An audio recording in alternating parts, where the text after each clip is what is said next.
И като говорим за това, защо го правят тези синковци в БАБХ и в МЗХ, нали, в Министерство на земеделието и храните, защо го правят? Ами, те са прикривани, защото вървят едни нелегални потоци от пари към тях, от България навън и в обратна посока.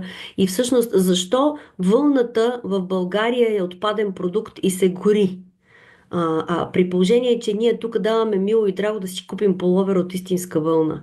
Защо в Нова Зеландия може да се добива вълна и тя да се обработва, а единственото българско предприятие, което е съществувало на територията за обработка на вълна, завод Мара Тасева във Варна, в момента на неговата територия има една гора, а Тим се канят да построят някакъв шумен бизнес проект, нали? Както се канят да построят един курорт на мястото на фермата на Байрибан и въобще в землищата наоколо. Ние сме приготвили уникални сигнали, така че няма и до ОЛАФ, включително, защото тук става въпрос за злоупотреба с европейски средства.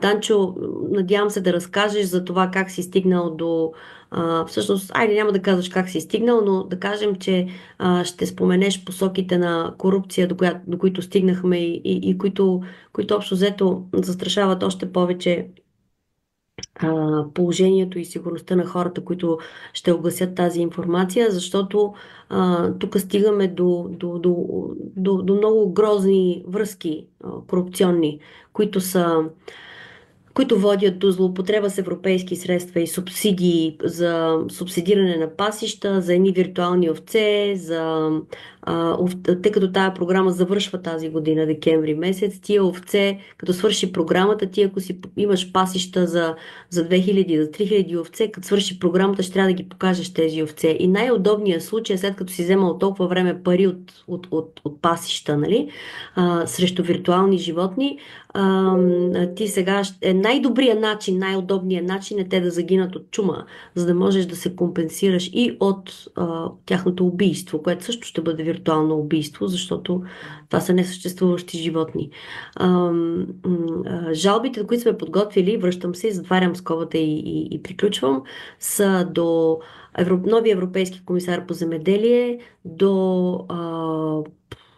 лабораторията в Монпелие, която е надлежно информирана за целия казус, за това, че тя на практика получава проби и данни, които не са от акредитирана лаборатория, не е известно по какъв начин и метод се работи, вземани са, обработвани са и така нататък. До ОЛАФ също има сигнал подготвен, до Световната здравна организация на животните, до САНТЕ, организацията, която е за безопасност на храната и здравето, тя е европейски институт, голяма европейска институция. Всички те са обвързани. А това, което научихме е, че БАБХ най-вероятно, защото това е европейска политика и ако се окаже, че Европейския съюз е част от тази схема, понеже тия сигнали ще стигнат и до големи европейски медии, на европейските данъкоплатци ще стане ясно, че всъщност европейската бюрокрация е ангажирана в сложни и корупционни мрежи, които всъщност са лобистки мрежи. Защо? Защото